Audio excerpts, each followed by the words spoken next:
Assalamu alaikum. How are you all? I'm your English educator from FEI. So let's continue our topic nouns. So students, अगर आपको याद होगा हमने almost noun का जो topic है वो ख़त्म कर लिया है, क्योंकि आपने समझ लिया, इंट्रोडक्शन भी समझ लिया, आपने इसके टाइप्स भी समझ लिए।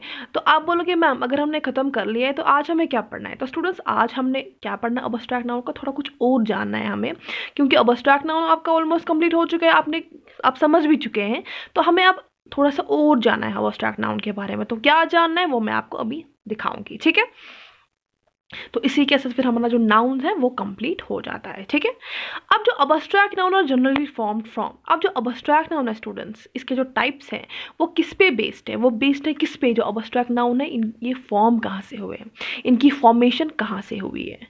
फिर से सुनिए स्टूडेंट्स, अब्स्ट्रैक्ट नाउन की जो टाइप्स है ना वो किस पे बेस्ड है? ये जो अब्स्ट्रैक्ट नाउन्स है इनकी फॉर्मेशन कहाँ से हुई है, फॉर्म कहाँ से हुए हैं, ठीक है। पहला टाइप फॉर्म हुआ है कॉमन नाउन से, दूसरा हुआ है एडजेक्टिव से, तीसरा हुआ है वर्ब से। तो स्टूडेंट्स इसके टाइप्स का कोई पर्टिकुलर नेम नहीं है, ठीक है ना। अब बस इतना याद रखिए, अब्स्ट्रैक्ट नाउन ये कहाँ से फॉर्म हुआ है? पहला टाइप हुआ है फॉर्म कॉमन नाउन से, दूसरा एडजेक्टिव से, तीसरा वर्ब से।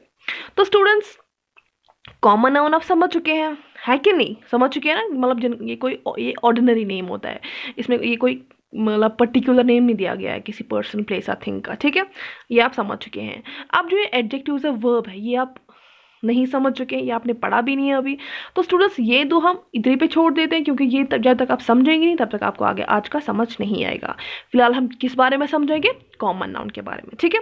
कॉमन नाउन आप समझ चुके हैं। अब जो कॉमन नाउन है इससे फॉर्मेशन कैसे हुई अब्स्ट्रैक्ट नाउन की देख लेते हैं। लाइक स्कूल, स्कूल तो कॉमन नाउन है। कैसे स्कूल कॉमन नाउन है? क्योंकि इसका कोई पर्टिकुलर नेम नहीं है। स्कूल तो हम जानते हैं, स्कूल तो होते हैं, स्कूल मतलब अब कौन सा स्कूल है ये तो नहीं पता है ना। अब इससे अब्स्ट्रैक्ट नाउन की फॉर्मेशन हुई है, लाइक स्कूलिंग। अब्स्ट्रैक्ट नाउन पता है ना आपको?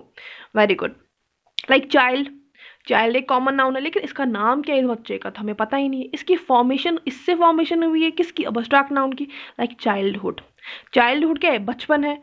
हम उसको फील कर सकते हैं ना, कर सकते हैं तो हो गया ना अब्स्ट्रैक्ट नाउन। फ्रेंड, दोस्त, दोस्त भी तो एक मतलब कॉमन नाउन है, लेकिन कौन सा दोस्त हमें तो पता नहीं है, ठीक है ना। तो ये क्या है? कॉमन नाउन है। अब इससे फॉर्मेशन हुई है किसकी? अब्स्ट्रैक्ट नाउन की। तो हो गया फ्रेंडशिप, यानी दोस्ती। दोस्ती को हम फील कर सकते हैं। समझ गए स्टूडेंट्स? क्या समझ गए? अब्स्ट्रैक्ट नाउन की जो टाइप्स है स्टूडेंट्स वो बेस्ड हैं किस पे? इसकी फॉर्मेशन कहाँ से हुई है। पहला टाइप हुआ है फॉर्म कॉमन नाउन से, दूसरा एडजेक्टिव से, तीसरा वर्ब से। अब जो एडजेक्टिव से वर्ब स्टूडेंट्स है ना, ये हम इंशाल्लाह आगे सीखेंगे। तो फिलहाल आपको कॉमन नाउन का याद रखना है, ठीक है स्टूडेंट्स। समझ गए? आसान था ना, काफ़ी आसान था। तो इसी के साथ हमारा जो नाउन का जो टॉपिक है वो खत्म होता है, ठीक है। अब ये सारा जो है ना अच्छे से समझेंगे आप, सारे नाउन के साथ जितने भी टॉपिक्स मैंने पढ़ाए हुए, जितने भी लेक्चर्स दिए हुए हैं वो सारे आप समझेंगे, ठीक है स्टूडेंट्स। अच्छे से समझेंगे, आई बात समझ? चलिए, very good. So students take care of your good self. अल्लाह हाफिज़।